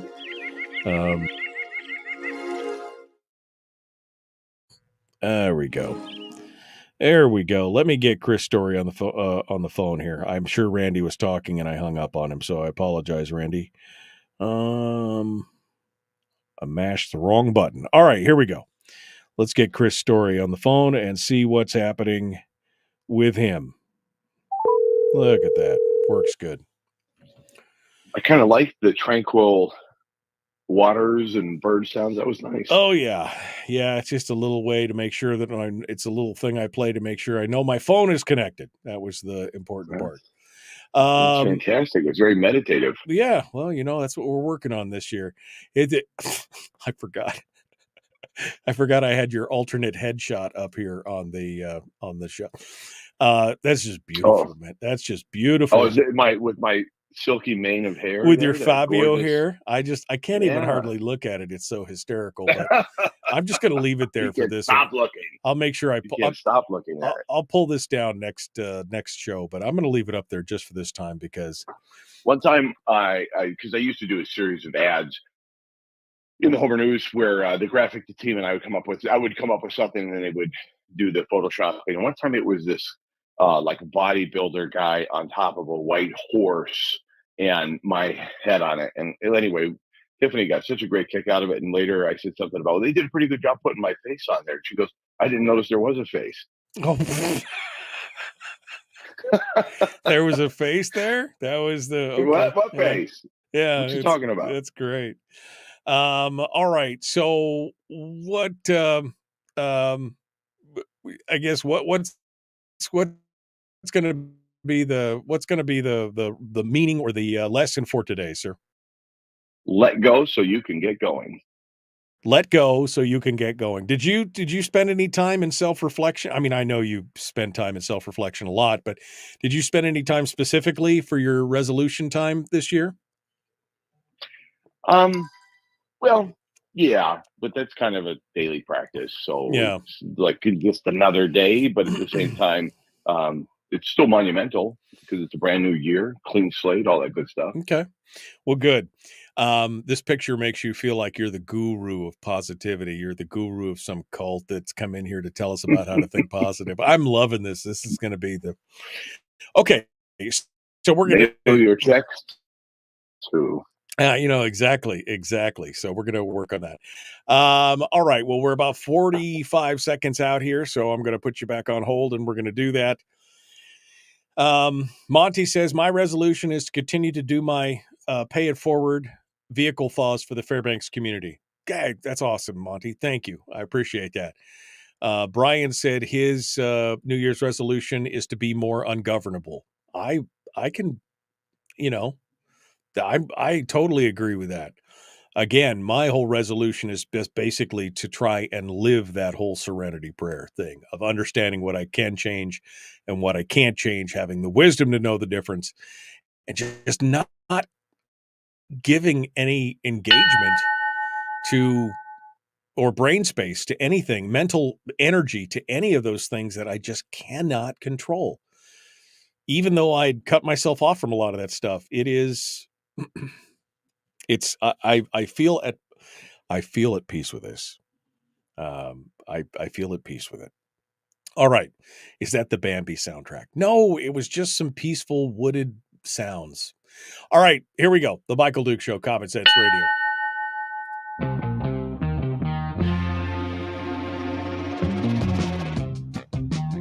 The Michael Duke Show. Seriously humorous with a pinch of intellect. Sorry. That is humorous. Here's Michael Dukes. So Randy was polite to point out to me that we actually did decide a presidential race one time. That was the Gore 2000 because of the hanging chads. And he's right. I should not. But I still don't care. I'm going to go vote, but I'm just not going to get all worked up about it. Speaking about not getting all worked up into a lather, our guru of positivity is with us. The one, the only Chris Story, who, I just asked him during the break if he had taken the time to do some self-reflection and create a New Year's resolution. And he's like, oh, that's an everyday thing for me. He's an old hat. He's doing it. But today he's going to teach us how to let go and more. Chris Story joins us. Hello, my friend. How are you? Wonderful and happy New Year. And I don't mean to suggest that it isn't a big deal, the turning of the clock and carrying off of the page or the calendar to the next. I think it's important, and starting with a clean slate is important. But more to the point, I'm hoping that anyone who's interested would take up resolutions, goal setting, affirmations as a daily practice. It's just rather than waiting for one, because if it's almost like fasting to lose weight. Because when you get in front of that buffet and it's like, oh, you just can't stop. And so I think it's important to make it a part of a daily practice. But that's, it sounds arrogant. So No.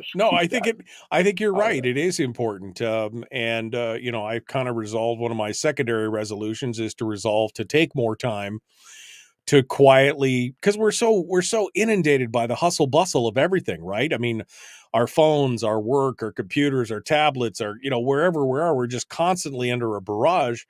And my secondary resolution is to take a few minutes every day, just, whether it's at my desk or here in the studio or whatever, just to peace and quiet and to think, and quietly just, analyze what I'm going to do for the day or what's going on.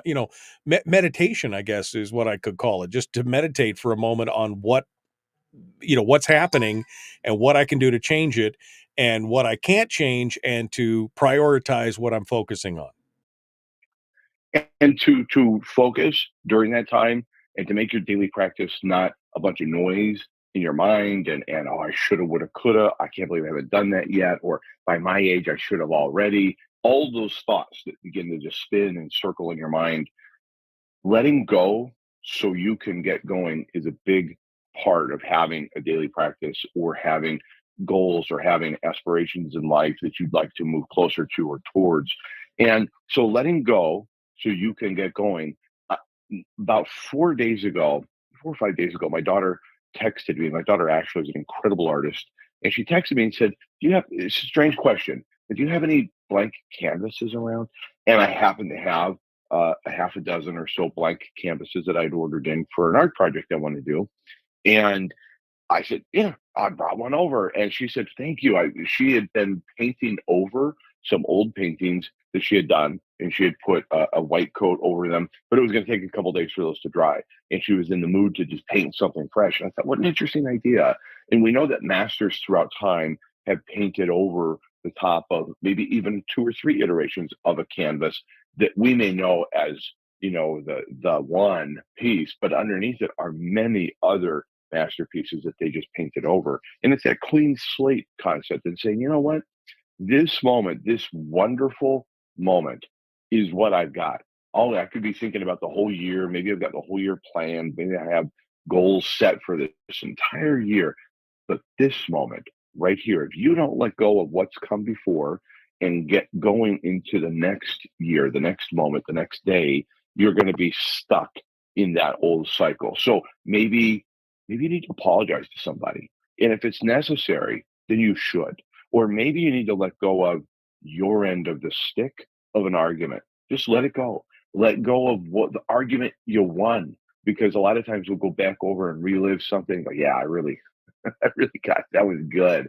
Man, I won that argument. I won that debate. Today is the moment where we take the white paint and paint over the top of what's been so we can have a fresh canvas to get started with this moment and this year's masterpiece. I mean, I think that's great advice. I think, again, it kind of folds into what I was just saying, letting go of the things that we can't change, letting go of the old stuff and moving on to something new. What's your suggestions for people who maybe didn't take the time during the New Year's holiday or Christmas or New Year's holiday and are now they're like, oh, it's 2024. It's more of the same. What's your admonition to them as far as, figuring things out and getting that fresh start for 2024? It could be overwhelming, especially if you look back over this past year or an entire lifetime, and maybe you're filled with regrets, or maybe you're filled with just adoration for what you've already done and accomplished, and it's wonderful. Don't let go of that. Don't let go of the experiences. Don't let go of what you learned along the way. Maybe you do want to let go of a few things you've accumulated. Yesterday, I spent the day in my studio, and well, I should say the day. I'm sorry. Go ahead. It wasn't you. Go ahead. Oh, it's like goodbye. Don't say goodbye to me, Michael, in mid-sentence. So I spent an hour and a half. It felt like the whole day. I spent an hour and a half in the studio, and I just got rid of so much stuff. I'm like, why was I hanging on to this? And I let go of it, and now I can move on. I have a piece of radio equipment that I had picked up 16, 17 years ago. Never used it. Never gonna use it. Don't use regular traditional phone lines anymore. I'm like, why am I hanging on to this? Let it go. Move on. The money's been spent. Let go of it. Maybe it's habits. Maybe you need to let go of an old habit that is no longer serving you. Or again, going back to the argument or the debate or the familial strife, something a family member said or did or didn't do or didn't say, or didn't acknowledge. Let it go. Let go of your end of the stick so you can get going and not get stuck. Willie Nelson's got this great tune out. I think he put it out a year and a half or so ago. Energy follows thought. It is so true. Where are you putting your energy? It's a little bit like taking a deep breath. If you hold that breath and you do not let go of it, you can't take more and you'll die. So you've got to breathe in, breathe out, let go of what's been, reward yourself where necessary, applaud yourself.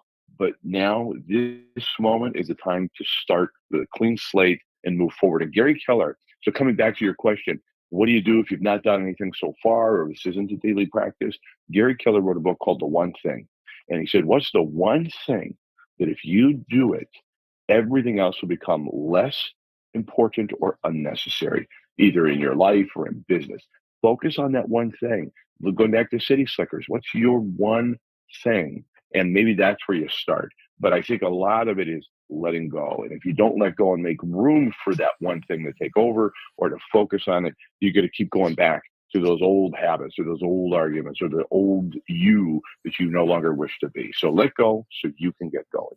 It's funny that you and I kind of are on parallel tracks here, because again, that's kind of what I came up with was the letting go of things that I can't affect or control. Letting things control me that shouldn't control me, emotions or feelings or things. I was having a conversation with my son, and he's having some interpersonal challenges with some people in a friend group. They've been friends for 10 years, and he was going on and on about, this person and that person, and they're, and it's like fighting that's going on that he's on the outside of. And at some point I just looked at him and said, and what can you do about it? And he said, well, nothing. And I said, well, then why are you getting so spun up about it? Well, they're my friends. I understand they're your friends. But at some point, if you can't control it, you shouldn't let it consume. I mean, he was consumed by this thing. I see that all the time. People, whether it's relationships or jobs or things like that. And I think my epiphany this season in my self-reflection over the holidays was, one, I need to do more self-reflection because this should have come to me much earlier in the year. But two is that there are just things that we cannot have an effect on or have a control on. And really the only control that it has over our life is what we give it. And I should just stop focusing on those things because it doesn't, I need a fresh start. And I think, you're exactly right. Yeah, that's interesting about your son's situation. That's fantastic advice. And actually, just thinking about the way you handled it, sometimes we go to somebody with a problem, and it's like going to a light post or a lamp post. Sometimes we're looking for illumination. Sometimes we're just looking for support, something to lean against. And I think identifying the difference in who do you want to be? Do you want to be illumination in the world, or do you just want to be support? And for people to hang around and lean against. And you get to decide. There's no judgment there. But I think in this idea of letting go of either concerns or worries, or to your point, letting go of the idea or illusion you can control, something that is well outside your control. If you let go of that, you're going to probably find that this moment and the next and all the future moments you've got this year are going to feel clearer, going to feel more alive, more present. And that's why one of my philosophies has been for a number of years, well, since I wrote the book Born to Live in 2018, look forward, learn from your past, and live in the present. And that idea of living in the present is incredibly difficult. It's easy to say. It's much more difficult to practice. No, that's exactly. I said that earlier when I was talking about my vacation, is that I just lived in I stopped focusing on, what's coming in the next year. Oh, what's this? Oh, what's good? The all this other kind of stuff. And I focused over my vacation as best I could, living in the moment. And I realized this is a good place to be. Yes, there are still things that we need to figure out and focus on and plan for and do all that. But we get so caught up in everything. We don't live in the moment, the joy of the moment, what can be, peaceful and joyful. And we forget that. Yeah. And forgive yourself. That's a big piece of a daily practice for me, but also refocusing at this time of the year, the first, second, third day of the year, you've got this clean slate. Forgive yourself for what you haven't accomplished, haven't done yet, didn't do or say that you think you should have, and just forgive. And forgive the people in your life that maybe have done you wrong or didn't do what they said they were going to do. Forget, put that clean slate up on the easel and start painting moment by moment. Chris Story, the man from Homer. That pretty much wraps it up for today, my friend. Any final thoughts quickly here? 20 seconds or so. Happy New Year, and I look forward to another great year with you. I can't wait. I'm, like I said, I'm rejuvenated. January is always good for me for that. Thank you, my friend. Hold the line for just a second. Folks, we're out of time. Tomorrow is Wednesday. I don't know who's going to be on. Maybe Mike Shower, maybe not. I know it'll be you and me. We'll continue this. The Michael Duke Show. Common Sense Radio. I wanted to give Chris one final bite because we kind of squeezed him there at the end. Final thoughts to summate, my friend, on letting go. We should just cue the music for Frozen, somebody said. Let it go, let it go. I don't even know what the song is, but I understand the concept of letting it go. Let's go. One final thought. Go and get going. I'm sorry, I had you muted, unfortunately. So that's okay. I hate it when I do that. But go ahead. Your final thought. I was just saying, it's important to keep those two things in perspective, to let go in order to get going. And I love the visual, and I can't remember where I heard it first, but just that idea of letting go your end of the stick. Probably Stephen Covey. Back then, I know it was. Right. Covey talked a lot about that. Let go of your end of the stick of either debate or argument. I mean, you are great at debating people, and this is why politically I sort of went into a submission position pretty early in our relationship. Like, okay, I can't debate this guy politically, and I'm not even going to try. You're good at that, and I would love to see you help people. Maybe one segment a week or something where you help people debate and have clear thoughts around their idea before they ever get to the debate stage, because I think that's a big piece of it, is the critical thinking. But letting go what we haven't done, did do, said, should have said, didn't say, all of that. My last thought would just be this, and I quote this pretty often because it's so powerful, especially when you see the loss of life. It seems ever present. Social media really exacerbates it or brings it home and focuses it. Treat every person you meet as though they could be gone at midnight, said Og Mandino. And if you do that, you'll help bring yourself back to that present moment and say, wait a minute, okay, this person's driving me insane right now. What if they were gone? What if I saw a poster, got a call tomorrow that they were gone? You know what? That helps us reframe and put everything into perspective, because it's a lot less important than maybe we would think in that moment if we were to put that perspective on it. It's good stuff. Living in the moment, letting go, getting a fresh start, understanding what you can change and what you can't change, and focusing on the important stuff. Chris Story, thank you, my friend. It's good to talk with you, My sir. pleasure, Michael. We'll talk to you soon. Folks, tomorrow's another day. We will see you tomorrow. Have a good one.